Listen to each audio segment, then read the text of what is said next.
just get you to say and spell that for the camera. Okay, my name is Leslie Lucas, Leslie Lucas. Excellent, thank you. And we're recording, so. Leslie, can you talk about how you build trust and relationships with parents and with children in your program? As the toddler teacher, or a teacher of 2- and 3-year-olds, my primary function is to develop that trust. That is what the beginning of their session, their first school experiences is. And we do that by slowly engaging in separation and being mutually respectful of each other's ideas, of their values, of really embracing that we don't all have the same idea of development and of what separation looks like. And it's a slow process, it's an individual process. And it's by really encouraging open communication in the entire environment through the children, the parents, the teachers, and trying to really just visualize everybody's ideas as valid. Can you say, there are a couple points in there, can you just say over for the camera, just, you know, that everybody's ideas are valid, there are differences in individuality, just so that we can get some of the sound bites? We'll Sure. just wait for the plane. I'm going to have you hold that thought just until this plane goes. You are good. You're. No, I didn't even hear the plane and the fire engines, but. Well, there's the other bunny. Randy and Denise were noticing. I was like, "Did you hear that?" I'm like, "Oh." And he's just about. This plane has just about gone far enough so that you can go ahead and answer. I'm trying to remember what you asked me. That. Individual. Yeah. As a. I'm sorry. No, just the plane went overhead and I just totally lost what you asked. Would you ask me again? Could you talk about the individual process that parents and children have in terms of not only development but especially of separation, as that's a huge issue for you? Separation is the key issue in this class, and you can't look at 12 children and 12 parents and have one process.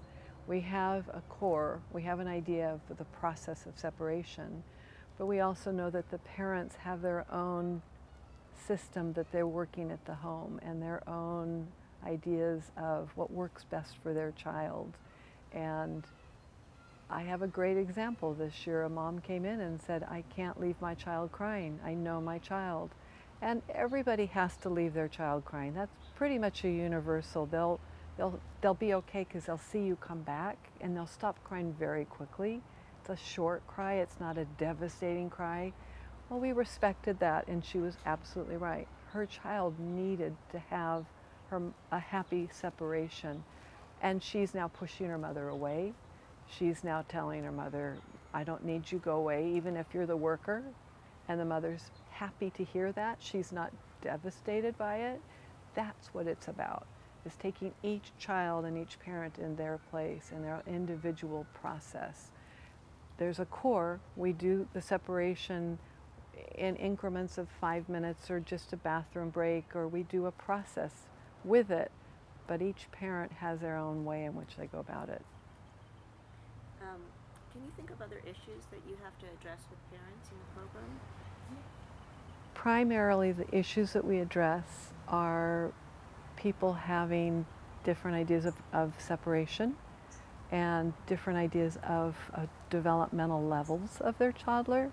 They aren't really educated in the field of child development, and they're not really aware that autonomy takes place and what that means for the 2-year-old. And so for them, it's trying to give that parents the support and encourage them to trust us to take that step and help them with their adult expectations and help them understand what the toddlers are. They spend a lot of time learning about toddler development in the beginning and helping them understand that aspect of the child. So how does your work with the parents differ from what you're doing with the children? Can you describe those? I'm more focused on the children. I'm the one who's in the classroom working with the 2- and 3-year-olds. And so my job as a teacher is to role model what the parents can do for their children as conflict resolution, as empathy, and help the parents understand that the empathy is being developed through these conversations. And so my job is to give them Lisa gives them the information, or I'm sorry. No, that's okay. The parent educator gives them the information as I, the teacher, role models it for the parents. And the other side of that is parents are always concerned. They might save their question. I have a question. I had a terrible night's sleep with a child last night, and I'm the first one they see, so they can't go right away to the parent educator. So I may have to give them a little bit of a positive boost, and then I'll say, and you know what, that's a great topic for parent ed. I know that she would love to be a part of that process. And if I really know that this is an issue that needs to be dealt with today, which it always is, I'll call the educator and I'll say, this is what's on their mind today, can you make room for it? And obviously that becomes the topic. How would you describe the type of communication that happens with the toddlers specifically? Oh, wow. The toddlers learn to communicate in toddlers. The 2-year-old has no idea when they walk in that there's something different from them in this world. They are so egocentric, and they need to be. That's what's kept them going. Their parents have fed them really, really nice information about their wonderful being. And now that being has to understand that there's other really wonderful human beings out there. And it's about sharing, but it's more than about sharing. It's about understanding that I'm not the only one. And that school experience is, that first experience is really acknowledging not only that there's another adult out there who really can care for me, but there's other children out there that aren't my competition, that I can learn to play with them and might even enjoy them. And that's such a process, such a wonderful process. Can you share a challenge that you've had in terms of your work? Maybe share a story about one of the challenges that come to mind? Usually, when I have a challenge, it can be a really dynamic group that just really needs a lot of kinetic action and a lot of motor movement and a lot of music. We'll wait for this guy. I'll stop. There goes a helicopter. It's already, I see it heading off that way. I think we're already okay. Okay. Okay, should I start over on that one? Please. When I have a challenge, if it's a child challenge, it's generally one, the child has come in cranky, and we need to kind of sort that out and give them the room to be cranky. And or I have a really dynamic group that everybody is just really kinetic and needing to move, and that's what the day becomes. When you're working with 2-year-olds and 3-year-olds, your flexibility is the key. And if you can't take your lesson plan or your ideas and throw them out the window, then you need to not be working with little kids, because it is about taking their curriculum and their ideas and merging it into whatever you may have wanted. And it may be all theirs, and that's the goal, is having it all theirs. So challenges is knowing when you're not the one, being able to use their ideas and put yours aside. That can be hard because you're never sure where that's going to go or how to just take off with it. With parents, it's much more concrete than that. It can be what their perspective of independence is. We'll have a parent, oh my gosh, my first year here, I had a parent nursing their 2-year-old in the classroom. And well, that had to be resolved, and it's not really an appropriate practice in a 2-year-old classroom when you're trying to form independence. So that had to be done very politically, and it didn't have to be judging her nursing. That's not my place or my judgment. It's where it belongs and doesn't belong. It really doesn't belong in a 2-year-old classroom, and that was a pretty good challenge. That was interesting.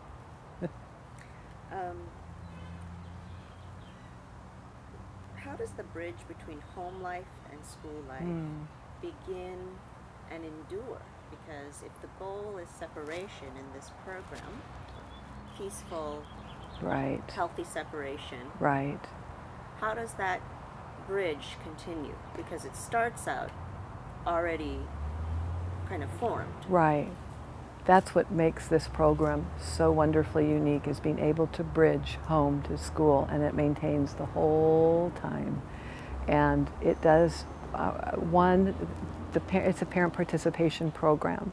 So the parents are always involved in one form or other. We have drop-off for some groups and not for others, but there's always a parent worker. So I am with 6 or 7 children, and there's always a parent worker who's helping me, and that's rotation. So each parent and each child has a turn to have their day with their child, and not just be with their child, but also Hold that thought if you don't mind. don't That's mind. that one is a loud one. Yeah, he's right. Oh, that over one's there. right there. Oh man, this wasn't such a great place to be after all, was it? Well, overall, we've done pretty well. Okay. In just a moment, he'll be gone. All right, I'll go back to that thought. I don't think I've lost that one. That's my passion there. I'm already sounding, it's feeling much better, so go right ahead. Okay.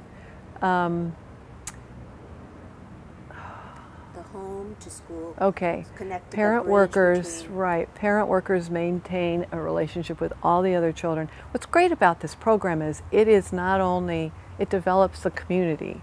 These children have a little mutual community, and the parents do, and they're totally interact. You'll see one child at this time of the year go to another parent for help, and it's not their parent, but their parent's there, because it's safe. It's a safe environment. They trust everyone here. Nobody's going to hurt them. They know that.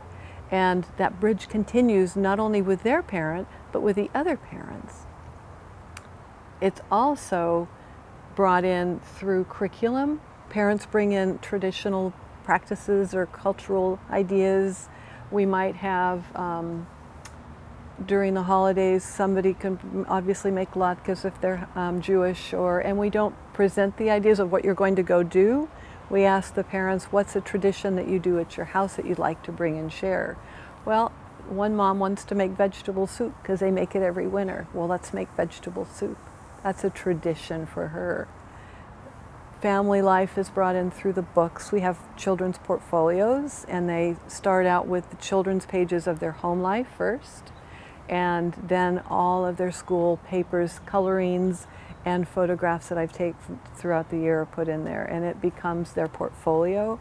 And family pictures are up on the wall all year. They never come down. There's grandparents' pictures up when they come to visit, because it's all about building and bridging that community. So you talk about everyone feels safe. Right. Well, safety is a big deal when you have a toddler. Yes. In terms of the parent's eyes, how do you help support them to separate and, identify what is a risk and what is a learning moment? That's a tough one. That wasn't option. Well, no, a learning moment is the risk. And the parents' risks are very different from the toddler's risks. And if you think separation is hard, it is. It's because of the parents, because they need to feel like I can keep their child safe. And I will tell you, one of the ways they do that is by the parents communicating to each other. A parent will say, your child did really well on the yard today. They did such a great job, and that is one way. Go away, helicopter. He's looking for us, I think. It's looking for us. I'll